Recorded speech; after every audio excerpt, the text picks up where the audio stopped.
બહેનોની સુષુપ્ત શક્તિઓને પ્રોત્સાહન આપો અને તેમને એક યોગ્ય પ્લેટફોર્મ પૂરું પાડવાના ઉમદા હેતુથી ફન ફેર ફિએસ્ટાનું સુંદર આયોજન કરવામાં આવ્યું હતું. ભૂષણ વિસા ઓસવાલ જૈન ગુર્જર જ્ઞાતિ મહિલા મંડળ દ્વારા આયોજન કરવામાં આવ્યું હતું. કાર્યક્રમ અંગે મંડળના પ્રમુખ રેશવાબેન મુકેશભાઈ ઝવેરીએ જણાવ્યું હતું કે મેળામાં 44 જેટલા સ્ટોલ્સ રાખવામાં આવ્યા છે, જેમાં 22 સ્ટોલ્સ વિવિધ વાનગીઓના, 17 સ્ટોલ્સ શોપિંગ માટેના અને 5 સ્ટોલ્સ ગેમ્સ માટે ફાળવવામાં આવ્યા છે. જ્ઞાતિના નિયમ અનુસાર તમામ સ્ટોલ્સ પર માત્ર શુદ્ધ જૈન આહાર જ પીરસવામાં આવ્યો હતો. કાર્યક્રમનો મુખ્ય ઉદ્દેશ્ય ગ્રહ ઉદ્યોગ ચલાવતી, પાકશાસ્ત્રમાં નિપુણ અને વ્યવસાયિક અભિગમ ધરાવતી જ્ઞાતિની દીકરીઓ તથા મહિલાઓને પ્રોત્સાહિત કરવાનો છે. વહેલી સાંજથી જ લોકોની ભારે ભીડ ઉમટી પડી હતી અને આ આયોજનને ખૂબ જ સારો પ્રતિસાદ સાંપડ્યો હતો.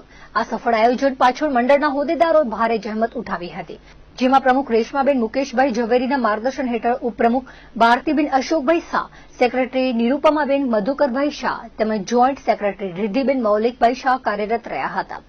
સમિતિના સભ્યો તરીકે હર્ષાબેન વિપુલભાઈ ઝવેરી, દક્ષાબેન પ્રફુલભાઈ ઝવેરી, સ્વીટીબેન પ્રતિકભાઈ શાહ, દીપાબેન ધીરેનભાઈ શાહ અને જુલીબેન ભાવિનભાઈ શાહ, સોનલબેન સનીભાઈ ઝવેરી, હિનાબેન હર્ષદભાઈ શાહ, ગીતાબેન રોહિતભાઈ ઝવેરી, રોશનીબેન ગૌતમભાઈ શાહ અને નેહાબેન મલયભાઈ શાહે પણ ઉત્સાહપૂર્વક સહયોગ આપી કાર્યક્રમને યાદગાર બનાવ્યો હતો. આજનો અમારો આ કાર્યક્રમ ફન ફેર ફિએસ્ટા છે. જેમ કે આપણે લગભગ અમારા 22 સ્ટોલ ફૂડના છે અને એમાં 17 સ્ટોલ શોપિંગ માટે છે અને 5 સ્ટોલ્સ ગેમ્સના છે. તો કુલ મળીને 44 સ્ટોલ્સ અમે નું આયોજન કર્યું છે. અમારી જ્ઞાતિની બહેનો દ્વારા જૈન આઇટમ બધી તૈયાર કરવામાં આવી છે અને અમારા જ્ઞાતિનો રૂલ છે કે જ્ઞાતિની વાડીમાં જે બી કાર્યક્રમ અમે આયોજિત કરીએ એમાં જૈન ફૂડ રાખવું કમ્પલસરી છે.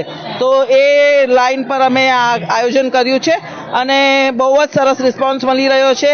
શરૂઆતથી જ અમે 4:30 વાગે ઓપનિંગ કર્યું, ત્યારથી જ ગળદી શરૂ થઈ ગઈ છે અને ખૂબ જ આનંદ છે કે આ આયોજનની પાછળ અમારી જે મહેનત છે એ રંગ લાવી રહી છે ને આપ સૌ અહીંયા પધાર્યા છો તો એનો પણ અમને ખૂબ આનંદ છે. Thank you so much.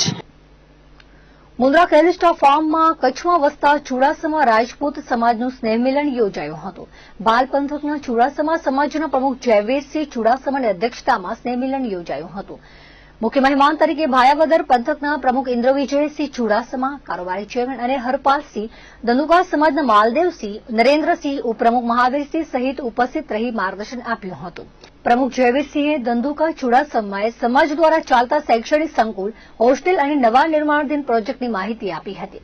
સદગુરુ આશ્રમના માતાજી મૃદુલાબાએ આશીર્વચન આપી ફેશન અને વ્યસનથી દૂર રહેવા જણાવ્યું હતું. કચ્છના દરેક તાલુકામાંથી 60 થી 70 જેટલા પરિવારના 200 સભ્યો સ્નેહમિલનમાં ભાગ લીધો હતો. કાર્યક્રમને સફળ બનાવવા ધ્રુવરાજસિંહ ચુડાસમાની આગેવાની હેઠળ કિશોરસિંહ, કપિલદેવસિંહ, વિરમદેવસિંહ, ખોડુબા, મિત્રાજસિંહ વગેરે જહેમત ઉઠાવી હતી. ચુડાસમા સમાજનું સ્નેહ મિલન ધ્રુવભાઈના પ્રયત્નોથી ખૂબ સારી રીતે સંપન્ન થયું. બધા જ આખા કચ્છમાંથી બધા જ ભાઈઓ આવ્યા.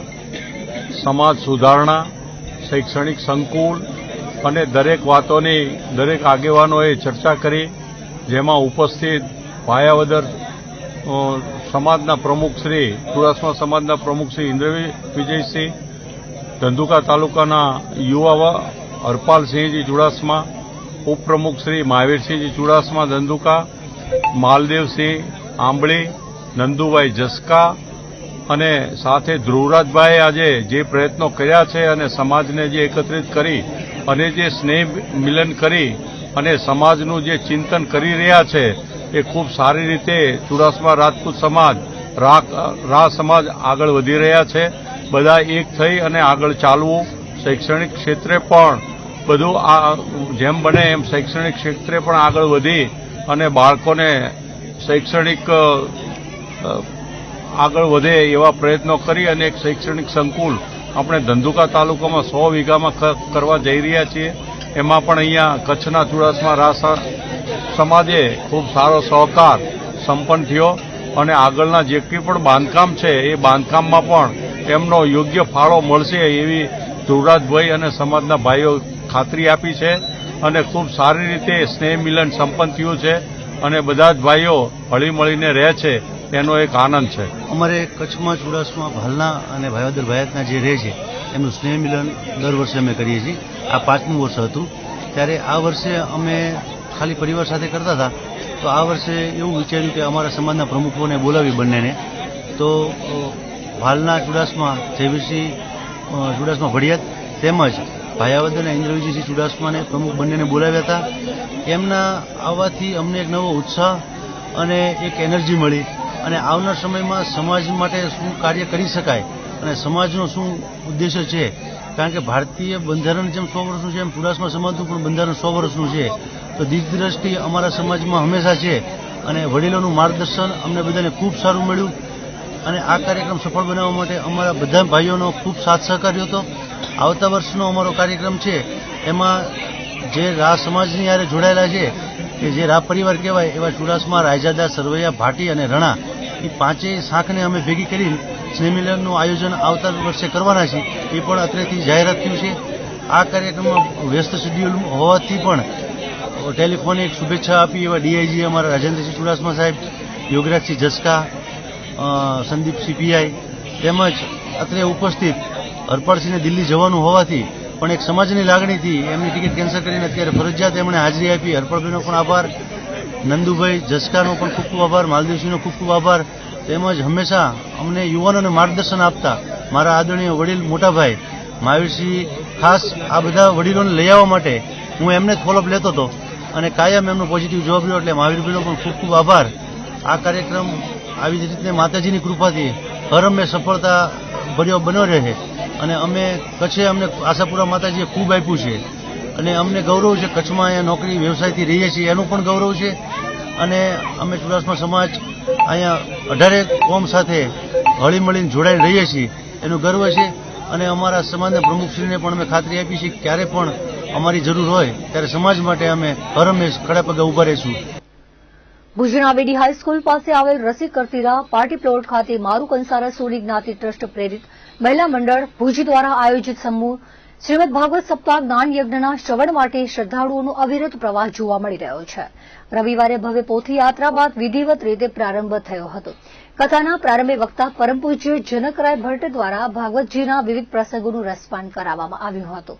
વ્યાસાસનેથી કથાના પ્રારંભે ભાગવત કથાના મહત્વની સમજ આપી હતી. આચાર્ય મૈત્રેય સુમનભાઈ વ્યાસ દ્વારા શાસ્ત્રોક્ત વિધિ વિધાન સાથે પૂજન અર્ચન કરવામાં આવ્યા હતા. વક્તાએ ભક્તિ, જ્ઞાન અને વૈરાગ્યના મહત્વ પર પ્રકાશ પાડતા જણાવ્યું હતું કે ભાગવત કથા એ માત્ર શ્રવણ માટે નથી, પરંતુ જીવનમાં ઉતારવા માટેનો એક દિવ્ય માર્ગ છે. સવારના સત્રમાં મુખ્ય યજમાન વેલજી આણંદજી ચનાણી પરિવાર સહિત અન્ય સહયજમાનો અને અનેક પોથી ધારકોએ કથાના પવિત્ર મંત્રોચ્ચાર સાથે પૂજા કરી ધન્યતા અનુભવી હતી. કથાના મુખ્ય યજમાન પદે વેલજી આનંદજી ચનાણી પરિવાર, સહયજમાન પદે જયંતીલાલ કાનજી બુદ્ધભટ્ટી, ઝવેરીલાલ શિવજી બુદ્ધભટ્ટી, કિરણભાઈ વલ્લભદાસ છત્રાળા અને ચંદ્રકાંતભાઈ ઓધવજી બારમેડા પરિવાર રહ્યા છે. તારીખ 10 જાન્યુઆરીના કથા વિરામ લેશે. ત્યારબાદ તારીખ 11ના સવારે નારાયણ યજ્ઞનું આયોજન કરાયું છે. કથાના આયોજન માટે મહિલા મંડળના પ્રમુખ સુધાબેન બુદ્ધભટ્ટીના માર્ગદર્શન હેઠળ મંત્રી રોહિણીબેન બુદ્ધભટ્ટી, સંયોજક રીટાબેન બુદ્ધભટ્ટી, નીલાબેન કોમલ, ઇન્દિરાબેન સોલંકી, ભાવનાબેન ચનાણી, જયશ્રીબેન છત્રાળા, કિમબેન છત્રાળા, શીતલબેન બુદ્ધભટ્ટી, જયશ્રીબેન બુદ્ધભટ્ટી, લતાબેન સોલંકી, નિકિતાબેન બુદ્ધભટ્ટી, ભાવનાબેન બુદ્ધભટ્ટી, પ્રીતિબેન બગ્ગા, રીનાબેન બુદ્ધભટ્ટી, પાવિનીબેન પરમાર, રાજેશ્રીબેન બુદ્ધભટ્ટી, હિનાબેન પોમલ અને સમગ્ર કારોબારી સભ્યો જહેમત ઉઠાવી રહ્યા છે. આ દિવ્ય કથાનો લાભ લેવા માટે જ્ઞાતિજનો તેમજ ભુજ શહેરના ધર્મપ્રેમી નાગરિકો મોટી સંખ્યામાં ઉપસ્થિત રહી ભક્તિભાવપૂર્વક કથામૃતનું પાન કરી રહ્યા છે. ભાગવત સપ્તાહનું આયોજન તારીખ 4/1/26 કરી અને 11/1/26 સુધી કરેલું છે.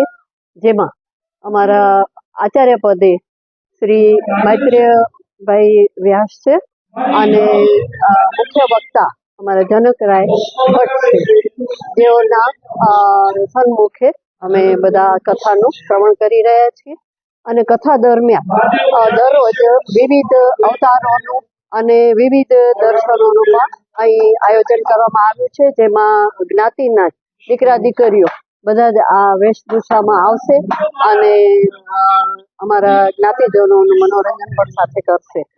આ સાથે અમારા વિવિધ દાતાઓ તરફથી પણ ખૂબ જ સારું એવું ડોનેશન પણ પ્રાપ્ત થાય છે.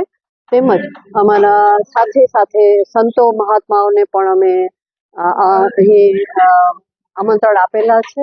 તેઓ પણ અહીં આવી અને આજે જે પ્રથમ દિવસ તો ગઈકાલે પૂરો થયો, જે દરમિયાન અમે પોથી યાત્રા પણ આયોજન કરેલું હતું, જે અમારા મા કાલિકા મંદિરથી શરૂ કરી અને અહીં અમારા કથા સ્થળ જેનું નામ અમે ગોકુલધામ આપેલું છે, તો અહીં એ પૂર્ણ થયું હતું અને વક્તાના આશીર્વચનથી અહીં કથાનું શરૂઆત કરેલી છે.